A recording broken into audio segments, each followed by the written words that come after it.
this is a PowerPoint on the legendary weapons. Starting, of course, with Druid and Twig of the World Tree.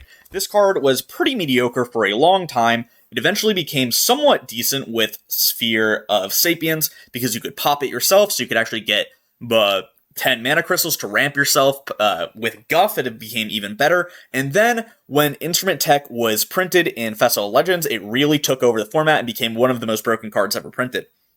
Having access to 5 mana, gain 10 permanent mana, was unreal levels of powerful. You would make it so your Guff could hit 20 mana almost instantly. It was super disgusting. If you play during this time, you have to be just completely baffled by Blizzard's decision not to initially do something to Twig of the World Tree, because this was so disgusting in power level. Like, you actually just had infinite mana once you did this the first time in the game.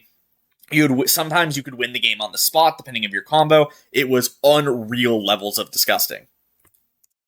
Then, for Hunter, you have Rock Dalar. Rock Dalar is one of only 2 no-minion cards in Hunter, so there's not actually very much synergy for the no-minion archetype, even though it was pretty good in its initial release. This did fall off significantly in Year of the Raven, like a lot of these other legendary weapons, as more powerful cards, more powerful strategies, and Gen and Baku were printed, so it really pushed a lot of these cards out of the game, but it is what it is. Rock Dalar is completely useless in Wild. It's actually such a bad card. I'd recommend not using it. It's so worthless. Getting random spells is actually just a detriment. Not running minions is a detriment. It's just genuinely terrible. Then, for Mage, you have Aluneth. Aluneth is actually incredibly powerful for a long time. It saw play in Seeker Mage as a way to continually get cards after you ran out of your fuel early on. And then it was replaced by Sage Seer of Darkmoon, just because it was a better card. It would draw you all the cards at once instead of over time, and it had a body. Aluneth also is very prone to decking you out, and you would draw, into fatigue, because Aluneth couldn't be broken. It has 0 attack, and your opponent would never break it for you. Unless they really didn't want you to draw for more than 1 turn. But effectively being 6 mana, draw 3 cards was good enough a lot of the time anyway. And then, usually you'd get at least 2 or more activations anyway, so Aluneth was quite good. This one is really interesting to me because I feel like Aluneth is a card that could come back to Standard just at any point. If they really wanted to, Aluneth could easily be a card to go to Standard, and I think that's interesting because if you just decide, okay, this year in Mage, we're going to make it so it's more control-oriented, so a card like Aluneth wouldn't have a lot of burn to work with, and that would be just very cool for Mage. Then you have Val'anyr. Val'anyr was pretty decent in its debut expansion. It gave you a lot of value in your decks, but as Year of the Raven rolled around, there's no reason to really play this. Every single good Paladin deck didn't really make use of this. It wasn't very good in Even Paladin, which was, an even deck that was incredibly powerful. You'd rather just run something like Silver Sword. I just didn't really see any play in Wild either. It's not that the card is was necessarily bad for Year of the Raven. It's just, again, why would you ever play this over, Even Paladin or Odd Paladin, or eventually Exodia Paladin that were just so powerful? Then you have Dragon Soul, arguably one of the worst cards ever printed. This card is so terrible at everything it does. You play this on, say, turn 3 at the earliest, and then somehow you have to play 3 spells on turn 4, which wasn't easy for priests to do back then.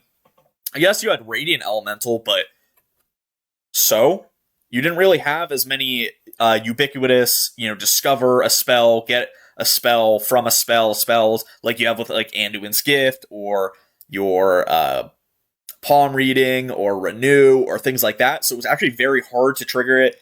Technically, it's not actually hard to trigger this in Wild at all now, but why would you ever do that?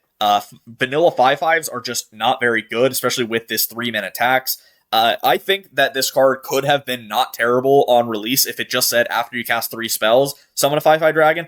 I think the fact that it says in a turn really held this card back from being a value engine card, which was the idea behind it for early Hearthstone. But it's just so worthless with that in a turn text. Genuinely terrible. The card was at least experimented with Zarimi, as you would play it in a miracle, priest Zarimi using your Radiant Elementals. You would summon 5 Dragon Souls, somehow kill off one of your Radiance with something like Light It Burns, not too difficult. Play Zarimi, and then you would get the combo having all these Dragon Souls to help you kill your opponent, but it just wasn't very good. You would rather just play regular Zarimi Priest, which of course was then nerfed. Then for Rogue, you have Kingsbane. Kingsbane has easily the most history of any single card in this list. It's the only one that is still consistently seeing play. It's...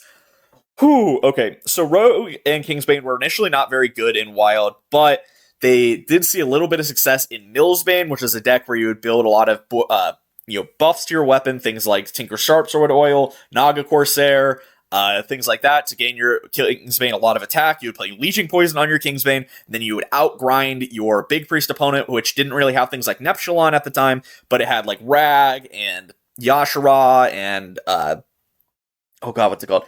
The Obsidian Statue, so you could outgrind your opponent by having a huge lifesteal weapon. Then you would play things like your...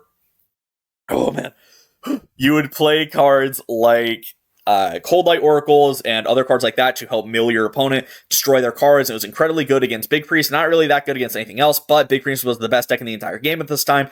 It was quite a strong deck up until the nerf to Leeching Poison in Roscon's Rumble with the inclusion of Raiding Party, which made Pirate Kingsbane very good. So they nerfed Leeching Poison for that deck in Standard, and then they've never reverted Leeching Poison, which is probably good because of the direction that they eventually sent Rogue. Nowadays, if Leeching Poison was a permanent effect, it would be incredibly broken, but we're thankful for not anymore. So you had Pirate Kingsbane, which lasted for a long time. It was actually useful using the card Myra's Unstable Element as a top-end draw card before you had things like Secret Passage and other very powerful draw cards. So that was very good for a long time. Then eventually it just fell out of favor. There was nerfs to the deck. There were a bunch of different things. And eventually Festival of Legend rolls around. You have a lot of very powerful spell buff cards to your weapons. You have your Harmonic Mood. You have your Mic Drop. And then the real kicker is you have Instrument Tech being printed. So now you only really need to run 4 minions. And you had reverts to Blade Flurry, reverts to different cards. You also had Fortune the Barons, which came out, which gave you things like Silverleaf Poison and what is it called? Like the one that makes you immune. That one was quite good for a while. Dude, I can talk so much about Kingsbane Rogue. I didn't even have room to fit in like a meme because this deck still sees this card still sees so much play. There's so much lore behind this card, so much history. I actually could do so many slides just on Kingsbane, but I have to go on now because I've been talking about it for too long.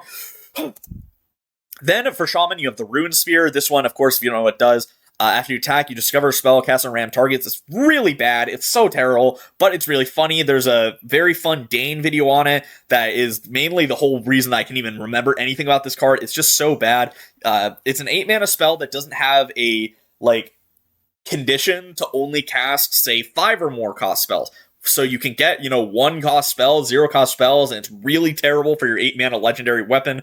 I don't know why they didn't say it would cost 5 or more or something like that, but I don't know. I really don't know. Then for Warlock, you have Skull and the Minari. This one was incredibly, incredibly powerful for a long time. You had Cube Warlock. You had Cube Warlock. But Cube Warlock was very powerful. You would summon demons. You would summon your Doom Guards, your Void Lords, your Mal'Ganis, and then you would be able to just outgrind your opponent with these early game, cheated out big demons. And then you would, of course, top it off with your Blood Reaver Gul'dan to resummon these demons, and your opponent would just get grinded out of resources trying to deal with your minions that keep getting resummoned because of things like Cube. You go so wide, you could go so... This card just cheated out so much mana. You'd probably be cheating out approximately... What? If you have 2 Void Lords, 2 Doom Guards, and a Mal'Ganis, that is over 30 mana. 37 being a mana being cheated out in one game from a 5-mana card, and that's if you hit all those things. You're likely going to be hitting at least one of your 9 drops from a 5-mana card, so it gives you so much mana value, it's just unreal. This card was good and wild for a long time too, until eventually, just big Demon Warlock kind of fell off. It didn't really get much support, didn't really have any reason to be played. Then, lastly, for Woe Cleaver, dude. So, I can't tell you if this card stopped playing Standard. I don't remember it whatsoever, but I know it hasn't really been playable in Wild. The only real use case for this is if you play it with, I think it's called Trusty Sidekick, which is a 7-mana 6/6 to equip a weapon from your deck, which already feels bad because you have to have a 7-mana 6/6 in your big warrior. Big warrior decks that have existed haven't been running Woe Cleaver. You had a big warrior in standard, of course, couldn't run Woe Cleaver, but that's not really the same. But in Wild, Big Warrior hasn't really been a thing. Woe Cleaver wouldn't really make it any better. I doubt that you would ever run this card in a Big Warrior anyway in the future. Just there's going to be better options. It's just so expensive. It's 8 mana. You just can't play this card. Big decks want to be cheating out their big minions, so a card like Woe Cleaver that does it on 8 mana doesn't really give you any benefit. Whew. That being said, if you enjoyed, make sure to like, comment, subscribe. I know I went in there for Kingsbane, but dude, Kingsbane has so much going on for it. Tell me what your favorite legendary weapon is down below. Tell me what your least favorite is. Do you wish that any of these cards would come back to standard? Do you wish that any of them would be buffed for wild? Tell me what you think down below, and I'll see you guys next time. Peace. Rising again! Darker than they've ever been. It's evil to say.